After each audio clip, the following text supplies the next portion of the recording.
है और वही मधुबन में जाकर के इस मंत्र का जाप करो। तत्रात गच्छ भद्रं ते यमुनायास्तटं शुचि पुण्यं मधुबनं यत्र सानिध्यं नित्यदा हरे। यहाँ से थोड़ी दूर मधुबन है और मधुबन में जाकर के इस मंत्र का जाप करो। जो जैसे ही ध्रुव जी ने सुना तुरंत नारद जी के चरणों में प्रणाम किया और गुरु के चरणों में प्रणाम करके परिक्रमा की। इत्युक्त्वा स्तम परिक्रम्य प्रणम्य च नृपार्भकः ययो मधुबनम पुण्यम हरिश्चरणार्चितम। प्रणाम करने के बाद मधुबन पहुंचे ध्रुव और मधुबन में पहुंच करके अपने हृदय में हरि के चरणों को स्थापित करते हुए वही भगवान का भजन करना आरंभ करते हैं। और भजन करने का नियम बनाया, जब तक हम नियम पूर्वक काम नहीं करेंगे तब तक परमात्मा की कृपा को नहीं पाएंगे। और जब कार्य नियम के साथ में किया जाता है तो उस कार्य में सफलता प्राप्त होती है। ध्रुव जी ने नियम क्या बनाया? त्रिरात्रांते त्रिरात्रांते कपित बदरासन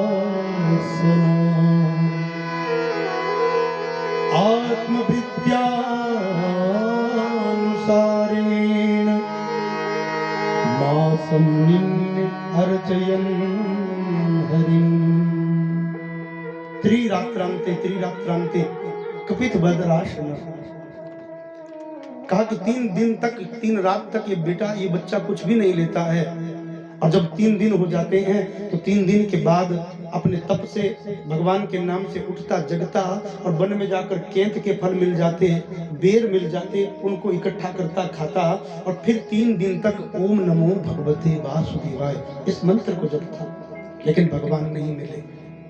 दूसरा महीना आरंभ हुआ तो दूसरे महीने में इस बालक ने अब फल खाना छोड़ दिया और 6 दिन तक कुछ भी नहीं लेता। जब 6 दिन हो जाते तो 6वें दिन के अंत में जिस वृक्ष के नीचे बैठे हैं, बिल वृक्ष के नीचे, उसी वृक्ष के पत्तों को इकट्ठा करता, मसलता, चबाता, पानी पीता और फिर 6 दिन तक ओम नमो भगवते वासुदेवाय जपता। भगवान फिर भी नहीं मिले। फिर भी इसने अपने हृदय का बल कम नहीं किया और तीसरा महीना जब प्रारंभ हुआ तो अब 9 दिन तक कुछ भी नहीं लेता है। अब इसने फल खाना भी छोड़ दिया, पत्ता खाना भी छोड़ दिया और 9 दिन तप करने के बाद फिर पानी पीता है और फिर 9 दिन तक बिना पानी पिए भगवान का भजन करता है। भगवान फिर भी नहीं मिले। चौथा महीना आरंभ हो गया और चतुर्थम अपि वै मासम द्वादशे द्वादशे अहनि। अब चौथे महीने में आरंभ के 12 दिन तक ये बालक कुछ नहीं खाता। 12 दिन के बाद केवल श्वास लेता है, हवा लेता है, पत्ते छोड़ दिया, फल छोड़ दिया, पानी छोड़ दिया और 12 दिन तक श्वास रोककर ओम नमो भगवते वासुदेवाय इस मंत्र का जाप करते हैं। सुखदेव कहते हैं, राजन, जैसे ही 5वां महीना आरंभ हुआ, पंचमे मासस्यानुप्राप्ते जित श्वासो नृपात्मज ध्यायन् भगवत् ब्रह्मपदेकेन तस्थो स्थाणुरिवाचन। अब 5वां महीना आरंभ जैसे हुआ तो ये बालक अपने पांव के अंगूठे के ऊपर खड़ा हो गया। पूरा भार अपने पांव के अंगूठे पर रख करके हाथ ऊपर करके ओम नमो भगवते वासुदेवाय इस मंत्र का जाप करते हैं। और तब भी भगवान जब नहीं मिले तब इस बालक ने 5वें महीने के अंत में अपने मन को एकाग्र कर दिया। सर्वतो मनः अकृष्य हृदय भूत इंद्रियासेम।